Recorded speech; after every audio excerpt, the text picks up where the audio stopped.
When Bruce Arians first came on scene, he said that he talks to everybody. He said, "I'm gonna treat you all with respect, but I'm gonna treat you differently." Can you talk about the Gerald McCoy situation, how that all unfolded? Because there were so many mixed feelings about that. I mean, Gerald went on ESPN and he said Arians never talked to him. Then there's people Arians came to him and told him he wasn't good enough with the pay he was making. What do you know about that, or what are you willing to speak on about that whole situation? I'm glad to speak on this because I put my cape on for Gerald McCoy. Well, wait, one more thing. Does Gerald belong in the Ring of Honor? Gerald belongs in the Ring of Honor and the Hall of Fame. Okay. Continue. And he should be in the Ring of Honor before Bruce Arians. I'm going to say that. Okay. For, I want to say 9 years, 8 or 9 years, the only thing good about Tampa Bay Buccaneers was Gerald McCoy. He was one of the first guys to get a $100 million contract as a D tackle. He was the number 3 pick or number 2 pick in the draft. Right after Sue. Mm-hmm. Was one of the best tackles in the NFL. Was the best tackle in the NFL for years, setting records, making Pro Bowls, making All Pros. He was a problem. He gave me headaches for 2 years before I figured out how to block him. Mm-hmm. Right? He's a superstar, and he is a nice guy. And the first thing when I realized that it's a business is how they treated him on his way out. Because this man, Gerald, first man in there. I think I'm coming early. I'll walk in there at 5:30. Gerald's walking out of the gym, full of sweat. He goes, "Well, because we have this little Texas, because I grew up in Texas, and we have this little Texas-Oklahoma beef, and we always make a bet every year for Texas-Oklahoma game." And so, like, I walk in, he's like, "You thought you were going to beat me in here today, huh?" And I'm like, "I did," but he's already full of sweat because he was there for it, like on some Kobe stuff. You know what I mean? Like, that's the kind of guy that he is. Like, he gave everything to our organization.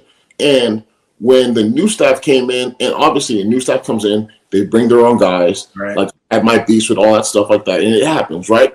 But the way they treated him, he wasn't at OTA. Gerald just not missed OTAs since I've been there till year 4. And then he's not at OTAs because he's like, we're having contract disputes. They want me to take a pay cut, this, that, and other, all these other things. It was so messed up how they treated him. He had not left the team yet. They signed Ndamukong Suh and gave Ndamukong Suh his number. Yep. It's Gerald McCoy. It's not Joe Schmo.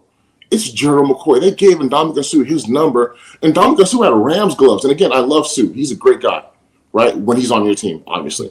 Mm. He had Rams gloves on for his team picture. You know, because he was. I did not know that.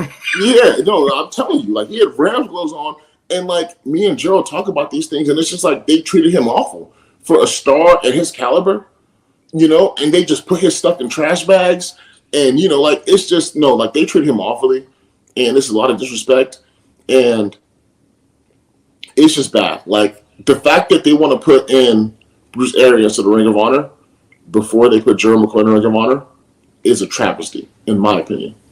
No. And Gerald McCoy needs to be in there before Bruce Arians because he brought this James team Wilder.